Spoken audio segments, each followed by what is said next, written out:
Forbes Africa caught up with Maria Diamantopolou, Greek ambassador to South Africa, about Greece's economic situation. Let's take a look. People suffered for a long time, and we have been through financial assistance programs, and now we negotiated and we start implementing the third one. So Greek people suffered for at least 7 years after the outburst of the international crisis in 2007. Greece was the only country, the OECD country, suffering and losing 25% of its GDP in such a short period. So try to imagine what it means for normal people, and unemployment arising from 15–16% to more than 25% this year. What other countries can learn out of this is one of the issues I've been discussing a lot with my South African counterparts, because challenges are the same around the world. And I can see some first signs of talking about, for example, unemployment in South Africa, which is a very important issue.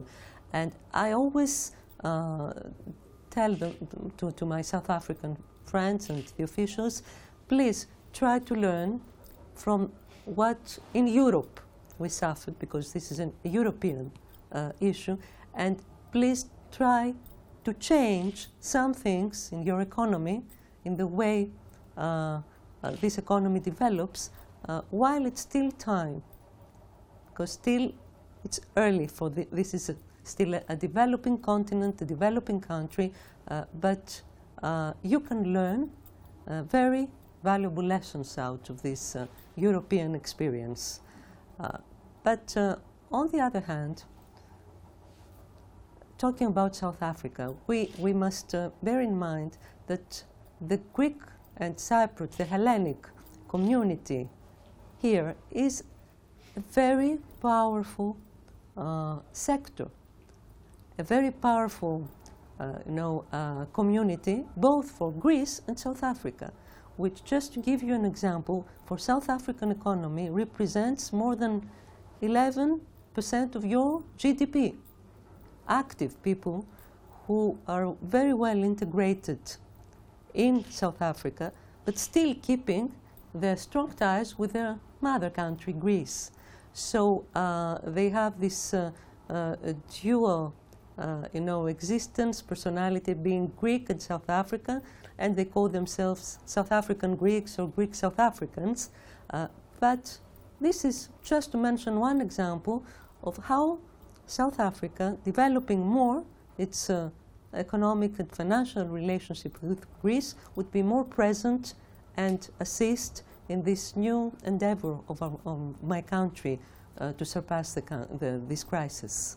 Advise, recommend that the public sector and bureaucracy are two of the main issues that any economy should focus on to improve and try to shrink so that there is more room for investment, private sector, small, medium business, which are very important also in South Africa, and of course what is my personal priority concerning the bilateral relationship between our two countries, the nautical cooperation, the maritime cooperation, the maritime sector, the tourism sector, are sectors that can develop very easily, and South Africa is in a very prominent geographical position in the African continent, the same way as Greece is the bridge country in the Middle East and the Balkan area.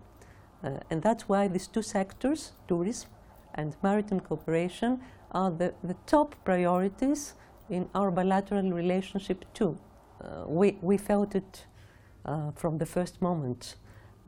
Tourism is a heavy industry, as we say in Greece, and although the financial crisis, even this year, Greece's influx, tourism influx to Greece have increased from 22 million last year to 26 million the moment we are talking now. It's still early September, which means that it contributes more than 15% of our GDP on a yearly basis.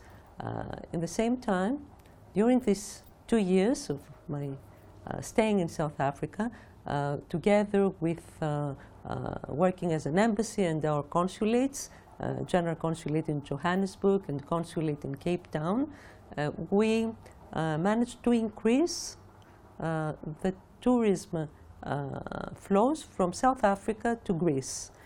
Nowadays, this year, the numbers of South Africans visiting Greece concerning only visa issuing increased about 15 to 20%. And we issued this year more than 13,000 to 14,000 visas compared to less than 10,000 the previous years.